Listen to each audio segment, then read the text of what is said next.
이번엔 진짜 할 거야. 다짐하고 계획표를 빼곡하게 짜놓지만 며칠 못 가 흐지부지 된 적 있으신가요? 사실 이건 의지가 약해서가 아닙니다. 지금 내 상태에 안 맞는 방법을 쓰고 있기 때문이에요. 오늘은 실행력을 3가지 단계로 나눠서 각 단계마다 어떤 전략이 통하는지 아주 구체적으로 알려드릴게요. 마치 게임 캐릭터 레벨처럼 지금 내가 어느 구간에 있는지 알면 딱 맞는 무기를 쓸 수 있거든요. 바로 시작할게요. 첫 번째 레벨, 아예 시작이 안 되는 단계. 해야 하는 건 아는데 손이 안 간다는 말 정말 많이 하시죠? 2단계에 계신 분들은 과거에 실패한 경험이 쌓여서 나는 안 돼라는 생각이 머릿속에 깊이 박혀 있어요. 쉽게 말하면 나는 할 수 있다는 믿음이 바닥난 상태라는 거예요. 이럴 때 필요한 건 거창한 목표가 아닙니다. 오히려 이 정도면 실패할 수가 없잖아? 싶을 만큼 아주 작은 행동 하나만 정하는 거예요. 예를 들어 볼게요. 매일 30분 운동하기는 너무 커요. 대신 푸시업 딱 1개만 하기로 시작하는 거죠. 너무 작아서 민망하다고요? 그게 정답입니다. 벤두라라는 학자가 발견한 사실이 있어요. 사람들은 작은 성공을 반복적으로 경험하면 나도 할 수 있구나라는 감각을 되찾게 된다는 거예요. 우리 2발 자전거 타기 연습할 때 보조바퀴 달고 시작하는 것처럼요. 여기서 핵심 전략 하나 더.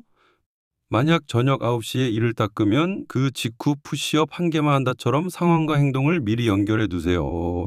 이걸 실행 의도라고 부르는데 연구에 따르면 이렇게 계획을 세운 사람들이 막연하게 운동 열심히 할 거야 라고만 다짐한 사람들보다 실제로 움직이는 비율이 훨씬 높았대요. 그리고 환경도 중요합니다. 방 안에 스마트폰이 눈에 띄는 곳에 있으면 그게 계속 유혹하잖아요. 딱 하나만이라도 치워보세요. 예를 들어 공부할 때는 폰을 서랍에 넣는다든지 운동복을 전날 밤 침대 옆에 미리 꺼내둔다든지요. 이런 작은 환경 변화 하나만으로도 놀라울 만큼 달라집니다. 2단계 목표는 많이 하기가 아니라 실패 없이 출석하기예요. 학교 개근상 타는 걸 목표로 하는 것처럼 일단 매일 나타나는 게 중요한 거죠. 양은 나중 문제고요. 2번째 맵 시작은 하는데 며칠 못 가는 단계. 2단계 분들은 시작하는 건 잘해요. 문제는 3일, 일주일 정도 하다가 금세 끊긴다는 거죠. 기분에 따라 들쑥날쑥하고 어떨 때는 엄청 열심히 하다가도 어느 날 갑자기 맥이 풀리는 패턴이 반복됩니다. 왜 그럴까요? 계획은 잘 세웠는데 그 계획을 지키는 장치가 없기 때문이에요. 마치 좋은 옷을 샀는데 옷장에만 넣어두고 꺼내 입을 생각을 안 하는 것과 비슷하죠. 독일 심리학자가 연구한 내용이 있어요. 그는 의지를 2가지로 나눴는데 하나는 뭘 할지 정하는 의지고 다른 하나는 정한 걸 실제로 지키는 의지예요. 여러분이 지금 필요한 건 바로 2번째, 계획을 보호하는 능력입니다. 구체적으로 어떻게 할까요? 먼저 방해가 들어올 상황까지 미리 계획에 넣는 거예요. 만약 유튜브를 켜고 싶어지면 대신 타이머를 2분만 켜고 책상 정리부터 한다처럼요. 이렇게 장애물에 대응하는 if then을 만들어 두면 실제로 유혹이 왔을 때 당황하지 않고 준비된 대로 움직일 수 있어요. 그리고 주간 리뷰를 꼭 해보세요. 일주일에 한 번 딱 5분만 투자해서 이렇게 3가지만 체크하는 거예요. 요번 주에 잘 통한 패턴 1가지, 막혔던 순간 1가지, 다음 주에 살짝 바꿔볼 거 1가지. 이게 바로 자기조절 능력을 키우는 좋은 규칙이에요. 예를 들어 아침 운동을 계획했는데 늦잠 때문에 자꾸 실패한다면 다음 주에는 전날 밤 10시에 알람을 맞춰두고 침실에서 최대한 멀리 떨어진 곳에 폰을 둔다는 식으로 환경 전략을 추가하는 거죠. 여기서 흔히 하는 실수가 있어요.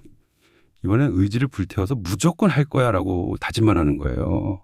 그게 아니라 의지를 보호할 구체적인 시스템을 만드는 게 핵심입니다. 마치 비 올 때 우산 쓰듯이 유혹이 올 때 자동으로 작동할 방패를 미리 준비해 두는 거죠. 3번째 레벨, 이미 어느 정도 유지되는 단계. 축하드려요. 이 단계에 오신 분들은 이미 루틴이 몇 달 이상 유지되고 있고 스스로 조절하는 법도 어느 정도 터득하셨어요. 이제는 목표 의지를 높일 때입니다. 여기서는 조금 더 도전적인 목표를 세워도 괜찮아요. 구체적이고 약간 부담되는 수준의 목표를 세우면 오히려 성과가 더 좋아지는데요. 운동 열심히 하기보다 이번 달 안에 10km 완주하기처럼 명확하고 조금 빡빡한 목표가 실제로는 더 효과적이라는 거죠. 단 여기 주의할 점이 있어요. 목표를 높였다면 회복 시스템도 같이 설계해야 해요. 운동선수가 훈련만큼이나 휴식을 중요하게 여기는 것처럼요. 주간, 월간 단위로 내가 정말 원하는 방향으로 가고 있나 점검하고 필요하면 과감하게 방향을 틀 줄도 알아야 합니다. 여러 목표를 동시에 다룰 때는 에너지 배분이 핵심이에요.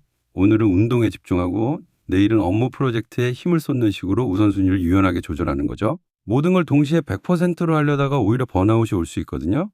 그리고 2단계에서는 실패도 흔들리지 않는 게 중요해요.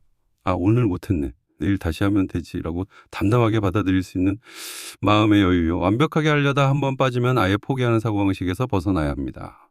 내 성향에 맞게 조합하기.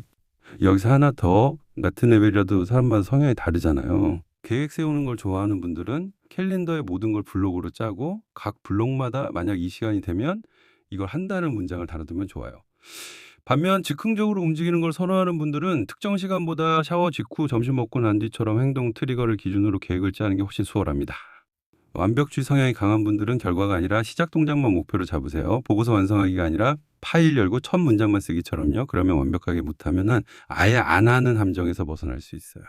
자신감이 낮은 분들은 특히 가장 쉬운 행동부터 시작해서 실패 없는 경험을 쌓는 게 중요합니다. 나는 할 수 있는 사람이다라는 정체성부터 다시 만드는 거예요. 진행되는 과정들을 전부 눈으로 보이게 만들기. 사람은 원래 내가 얼마나 왔는지 눈으로 보이면 더 열심히 하게 돼 있어요. 어떤 학자가 쥐 실험에서 발견한 건데 먹이에 가까워질수록 쥐가 더 빨리 달리더래요. 사람도 마찬가지요. 커피 10잔 사면 한 잔 공짜인 도장카드 생각해 보세요. 도장이 9개 찍혀 있으면 딱 하나만 더 하고 더 자주 가게 되잖아요. 이게 바로 골그레디언트 효과예요. 여러분도 큰 목표를 5에서 10개 정도의 작은 체크 포인트로 쪼개보세요. 예를 들어 책 쓰기라는 목표가 있다면 목차 잡기, 한 장 개호 쓰기, 한 장 초안 완성 이렇게 나누는 거죠. 그리고 각 단계를 넘길 때마다 스티커를 붙이든 표시를 하든 시각적으로 표시하는 겁니다. 재미있는 건 시작할 때 1000일에서 2칸을 미리 채워주면 사람들이 훨씬 더 적극적으로 참여한다는 연구 결과도 있어요. 이미 20% 왔네라고 느끼면 포기하기가 아까워지는 거죠. 단 중간 구간에서 동기가 떨어지기 쉬우니까 중간쯤에 작은 보상이나 격려를 얻는 게 좋아요. 마라톤 중간 지점에 물과 간식이 있는 것처럼요. 정리하면은 작은 실행을 잘 시작하게 하는 핵심 기술은 3가지예요. 첫째, 실행 의도. 만약 이 상황이 오면 이걸 한다처럼 상황과 행동을 미리 연결해 두는 거예요. 꼴찌 연구에서 새해 목표를 세운 사람들을 비교했더니 if된 계획을 세운 그룹이 막연하게 다짐만 한 그룹보다 훨씬 높은 실행률을 보였대요. 둘째, 작은 행동으로 쪼개기.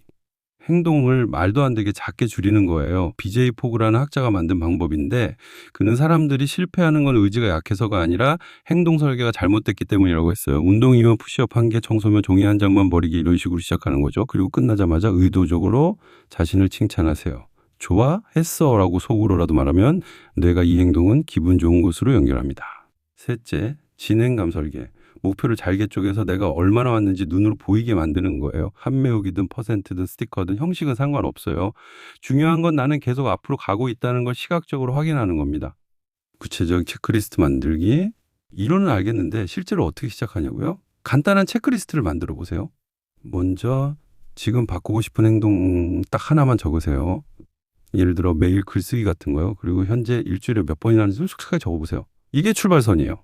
다음으로 그 행동을 1분 이내로 줄여보세요. 글 500자 쓰기가 목표면 문장 한 줄만 쓰기를 바꾸는 거죠. 그리고 그것도 안 되면 그걸 가정해서 더 작은 비상 버전도 만들어 두세요. 노트만 펴기 같은 거요. 그 다음에 언제 어디서 무엇을 못 박으세요. 내일 아침 커피 다 마시면 책상에서 노트 펴고 문장 한 줄만 쓰기 이렇게요. 이게 바로 if된 계획이에요. 그리고 방해 요소도 적어두세요. 폰 때문에 자꾸 딴짓한다면 폰은 서랍에 넣어두기처럼 환경 조치까지 체크리스트에 포함하는 거죠. 매일 했는지 체크하는 박스를 만들고 일주일에 한 번, 이번 주 성공 패턴 하나, 막힌 패턴 하나, 다음 주 수정사항 하나만 적어보세요. 이것만 해도 엄청난 변화가 생깁니다. 중요한 건 3일 연속 너무 쉽다 싶으면 다음 주에 10에서 20%만 늘리고 반대로 2일 연속 실패하면 과감하게 절반으로 줄이는 거예요. 성공 기준은 많이 하기가 아니라 계획대로 조절할 줄 아는 것입니다. 정리해 볼까요? 레벨 1 거의 시작 못하는 단계, 작은 행동 1개, if된 규칙 세우기, 환경 스위치 1개, 목표는 실패 없이 출석하기. 레벨 2 시작을 하는데 유지 안 되는 단계, 행동 오류 상황, if된 규칙 세우기, 유혹 차단, 주간 리뷰, 계획을 보호하는 장치 강화. 레벨 3 어느 정도 유지되는 단계, 도전적이고 의미 있는 목표, 다중 목표 조율, 회복 리듬 설계, 목표의 질을 높이기. 지난 한 달 동안 일주일에 1에서 2번도 시작 못했으면 레벨 1, 3번 이상 했는데 금방 끊기면 레벨 2, 4주 내내 패턴이 일정한 레벨 3으로 보시면 됩니다. 완전 초보의 자신감 낮은 분, 작은 행동 세팅 플러스 if된 규칙, 30초짜리 행동 하나를 이미 하는 습관 뒤에 붙이고 할 때마다 칭찬하기. 완전 초보의 완벽주의 강한 분, 작은 행동 세팅 플러스 진행감 시각화. 결과 말고 시작 동작만 목표로 삼고 했는지만 체크해서 칸 채우기. 계획형 중간 레벨, if된 규칙 플러스 체크포인트. 캘린더에 if된 문장으로 적고 프로젝트는 여러 단계로 쪼개서 진행률 관리. 즉흥형 중간 레벨, 상황 기반 if된 플러스 느슨한 작은 행동. 특정 시간 대신 샤워 후 같은 구체적인 상황 기준으로 30초 행동 붙이기. 고급 장기 프로젝트, 실행 의도 확실히 하기, 아침 저녁 루틴을 이프덴으로 연결하고 장기 목표는 보이게 관리하기. 이 전략들은 그냥 추측이 아니에요. 실제 연구로 검증된 방법들이에요. 대학생들을 대상으로 실험했는데 과제 제출이나 새해 목표 같은 다양한 상황에서 이프된 계획을 세운 학생들이 그렇지 않은 학생들보다 훨씬 높은 성공률을 보였어요. 특히 장애물이 많은 목표일수록 효과가 컸대요. 또 다른 연구에서는 일단 행동을 엄청 작게 만들어서 능력을 극대화하고 기존 습관의 신호로 붙이고 끝나자마자 칭찬으로 긍정 감정을 연결하면 습관이 자동화된다는 거예요. 쥐실험에서 처음 발견한 뒤 사람들의 충성도 프로그램이나 온라인 학습 플랫폼 같은 곳에서 계속 확인됐어요. 목표에 가까워질수록 사람들이 더 열심히 하고 중간쯤 되면 동기가 살짝 떨어지는 패턴도 발견됐죠. 자, 그럼 오늘 당장 뭘 하면 될까요? 먼저 지금 내가 어느 레벨인지 판단해 보세요.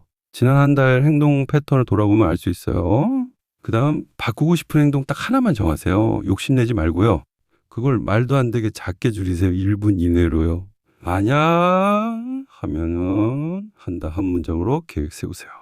오늘 한 번만 해보세요. 그리고 끝나자마자 자신에게 잘했어 라고 말하세요. 이게 시작이에요. 거창한 결심이 아니라 이 작은 한 걸음이요. 그런데 말이죠. 사실 이 모든 방법을 다 알아도 결국 가장 중요한 건 내 안에 실행을 막는 패턴이 뭔지 정확히 아는 거예요. 누군가는 완벽주의 때문에 막히고 누군가는 과거 실패 경험 때문에 또 누군가는 환경 때문에 막히거든요. 또 이것들이 모두 포함되는 경우도 있고요. 사람마다 전부 다 원인과 이유는 달라요. 실행 전략도 내 패턴에 딱 맞게 맞춤형으로 짜야 진짜 빠르게 변합니다. 생동대장 진단 컨설팅에서는 바로 이 부분을 다뤄요. 내가 어떤 순간에 왜 멈추는지, 내 뇌와 패턴들이 어떤 식으로 작동하는지 먼저 정확히 파악하고 거기 맞춰서 전략을 설계하는 거죠. 그럼 혼자 삽질하면서 시간 낭비하지 않고 훨씬 빠르게 내가 원하는 모습으로 바뀔 수 있어요. 오늘 알려드린 방법들 꼭 써보시고요. 혼자 하기 막막하다 싶으면 생동대장 같은 전문가의 도움을 받는 것도 현명한 선택이에요. 어차피 바꿀 거라면 가장 빠른 길로 가는 게 낫잖아요. 자, 이제 핸드폰 내려놓고 오늘 하루 딱 1분짜리 행동 하나만 정해보세요. 지금 당장이요. 내일이 아니라 지금이요. 여러분은 할 수 있어요. 된다 됐다 이미 되었다 해서 지금까지 바라만 봐도 실행이 되게 만드는 생동대장이었습니다. 항상 생각만 많고 실행이 없어서 고민인 분들은 아래 고정 링크에서 무료 전자책 무료 특강 꼭 혜택 다 가져가세요. 다음 시간에도 더 유익한 내용으로 찾아올게요. 안녕.